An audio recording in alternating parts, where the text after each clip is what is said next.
ጤና ይስጥልን አድማጮች፣ ይህ ኢትዮ ፕላስ ነው። ጋዛ ዛሬ ከወትሮ በተለየ ተጨንቃለች። 3000 ሐማስ ወታደሮች ከእስራኤል ጦር ጋር ፊት ለፊት ተፋጧል። እስራኤል ለማጥፋት ሐማስ ደግሞ ለመዳን የሞት ሽረቱን ትግል ወደ ዋናው ከተማ አዝልቀውታል። በእርግጥ በፍልስጤማውያን ዘንድ ሐማስነት ማለት የወታደሮች ስብስብ ማለት አይደለም፣ ይልቅ ትልቅ ግብ ያለው ፖለቲካዊ አስተሳሰብ እንጂ።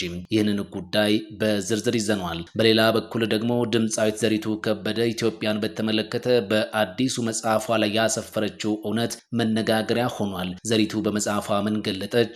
እሱንም እናስደምጣችኋለን። አብራችሁን ቆዩ። ቻናሉን ሰብስክራይብ በማድረግ ቪዲዮዎቹን ደግሞ ላይክ እና ሼር እንደምታደርጉ እርግጠኞች ነን። ለዚህም እናመሰግናችኋለን። ሐማስና እስራኤል የገቡበት ጦርነት አሁን 2 ዓመት ደፍኗል። በዚህ ጊዜ ውስጥም ሐማስ አበጀህ የኛ ጀግና ብለው የሚያወድሱት ደጋፊዎች እንዳሉት ሁሉ ንጹሐንን ከለላ አድርጎ የሚዋጋ ፍሪ የሚሉትም ተቾች አሉት። የእስራኤል ጦር በሰሜናዊ ጋዛ የሚያደርገውን የማጥቃት ግስጋሴ አሁን ገፍቶበታል። በዚሁ ስፍራ ላይም እስከ 3000 የሚደርሱ የሐማስ ወታደሮች እንዳሉ ጦሩ ይፋ አድርጓል። እስካሁን ባለው መረጃ መሰረትም ይህ የሐማስ ኃይል ከማፈግፈግ ይልቅ ለሚሆነው ነገር በሙሉ በተጠንቀቅ እንደሚገኝ ታውቋል። ተፈሪው የከተማና የጨበጣ ውጊያ አሁን እንዳይቀሰቀስ በብዙሃኑ ተሰግቷል። እናም የከተማው ውጊያ በይፋ ሊጀመር ከጫፍ ደርሷል። የእስራኤል የጦር ሰዎች ፍልስጤማውያን ወደ ደቡባዊ ጋዛ እንዲወጡ እያስጠነቀቁ ነው ተብሏል። የእስራኤል ጦር የጋዛ ከተማን ለመያዝ፣ የሐማስ ሰዎች ደግሞ ከተማቸውን ከዚህ ጦር ለመጠበቅና የሚከፈለውን ዋጋ ለመክፈል ግንባራቸውንም ለጥይት ለመስጠት የቆረጡ መስለዋል።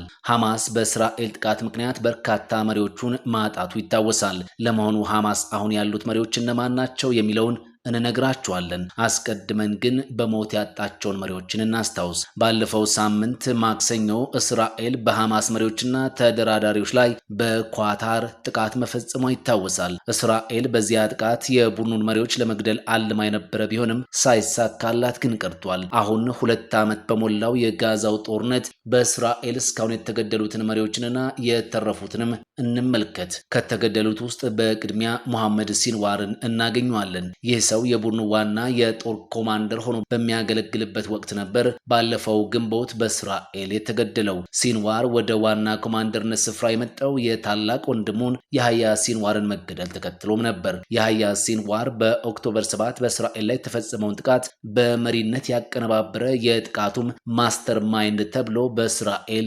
የሚገለጽ ሰውም ነበረ።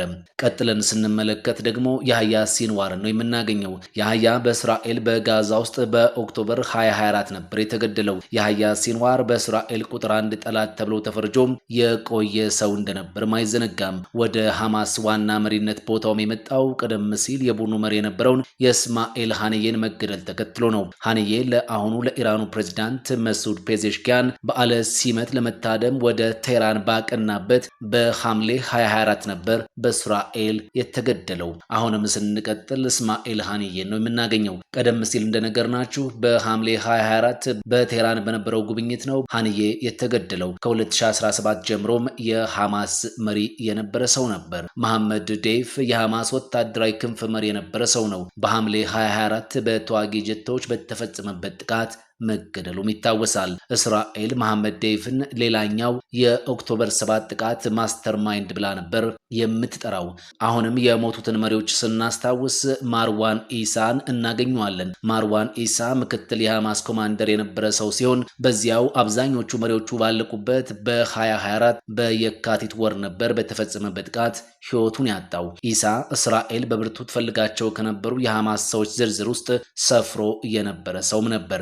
ሳላህ አልአሎሪ የቡድኑ ምክትል መሪ የነበረ ሲሆን እስራኤል በቤሩት በ2024 በድሮን በፈጸመችው ጥቃት ነበር ሕይወቱን ያጣው። ሳላህ የሐማስ ወታደራዊ ክንፍ መስራች የነበረም ሰው እንደሆነ ይታወሳል። ቀጥለን ደግሞ ሐማስን አሁን በመሪነት እያገለግሉ ያሉትን መሪዎች በዝርዝር አንድ ባንድ እንመልከት። አዚዝ አልዲን አልሃዳድ ከመሐመድ ሲንዋር መገደል በኋላ የቡድኑን ጦር በመምራት ላይ የሚገኝ ሰው ነው። እስራኤል አዚዝን የኦክቶበሩን ጥቃት ካቀናጁት ውስጥ አድርጋ የምትቆጥረው ሰው ነው። በዚህ ወቅትም አዚዝን እስራኤል በነፍስ ትፈልገዋለች። አሁን አዚዝ በሰሜናዊ የጋዛ ክፍል እንዳለ የሚታመን ሲሆን እስራኤል አፋፍማ በቀጠለችው በሰሞንኛው ዘመቻም እርሱን ለማስወገድ አቅዳለች። ካህሊል አልሃያ በዚህ ወቅት መቀመጫውን በኳታሯ መዲና ዶሃ አድርጎ የሚገኝ ሌላኛው የቡድኑ ቁልፍ ሰው ነው። አልሃያ ከእስማኤል ሀኒዬ መገደል ጀምሮ የቡድኑ ተጽዕኖ ፈጣሪ ተደርጎ የሚወሰድ ሰው ነው። ከዚህ በተጨማሪም አልሃያ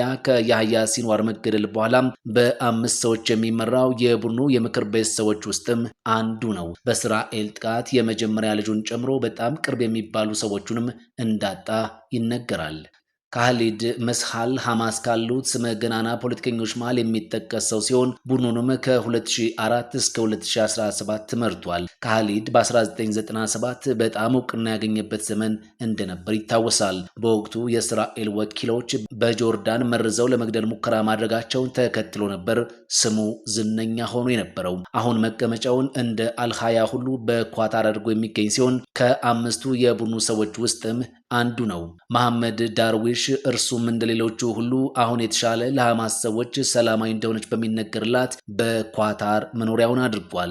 እስከ ሀኒዬ ሞት ድረስ ግን ብዙም እውቅና የሌለው ሰው ነበር። በዚህ ወቅት በሐማስ ቤት ትልቁ የውሳኔ ሰጪ እንደሆነ በሚነገረው የሹራ ምክር ቤት ሰብሳቢ በመሆን ያገለግላል። በይፋ የሚታወቀው ሹመቱ በ5 ሰዎች በሚመራው ምክር ቤት ውስጥ ሰብሳቢ መሆኑ ነው። ኒዛር አዋዳሊህ ሌላኛው በሕይወት ያለ የቡድኑ አመራር ግለሰብ ነው። የጋዛው ጦርነት ከመጀመሩ በፊት ከጋዛ ለቆ እንደወጣ ይታመናል። በመጨረሻ የምናገኘው ዛሃር ጃባሪን የተሰኘውን የቡድኑን ቁልፍ ሰው ነው። ጃባሪን እስራኤል በኃይል በያዘችው የዌስት ባንክ የቡድኑ መሪ ነው። እስራኤል በ1993 እስረኛ አድርገው የዕድሜ ልክ እስራት ተፈርዶበት የነበረ ቢሆንም በ2011 ከእስር የተፈታ ሰው ነው። በ2011 እስራኤልና ሐማስ በደረሱት የእስረኛ ልውውጥ ስምምነት ነበር ከእስር እንዲፈታ የተደረገው።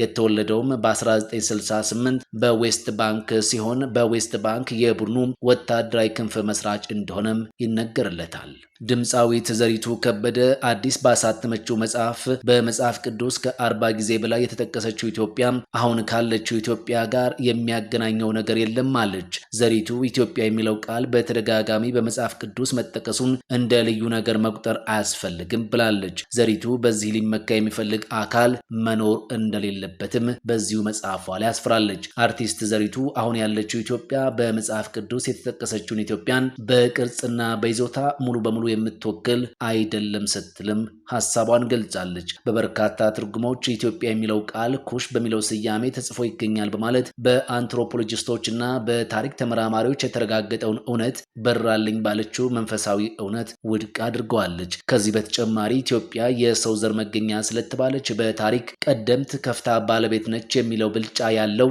መሰረት የሌለው እውነት ነው ስትል በመጽሐፏ ላይ ገልጻለች። የሀገር ፍቅር ተገቢና ተፈጥሯዊ ቢሆንም ፍቅራችንን ግን ልክ ባጣ ናሽናሊዝም ምክንያት እውነትንና ፍትሃዊነትን እያሳጣ ነው ስትል ተከራክራለች። በዚህም ኢትዮጵያዊ ከአንድ ቦሊቪያዊ በተለየም መንግስተ ሰማያት የሚወርስ ልዩ ህዝብ አይደለም ብላለች። የኢትዮጵያ አምላኪዎች ትምህርት ከአምላክ እውነት የራቀና ለክርስቲያናዊ ጤንነት የማይበጅ ነው ማለቷ መነጋገሪያ ሆኗል። አብራችሁን ስለነበራችሁ ከልብ እናመሰግናለን። ቻናሉን በድጋሜ ሰብስክራይብ፣ ቪዲዮዎቹን ደግሞ ላይክ እና ሼር አድርጉልን።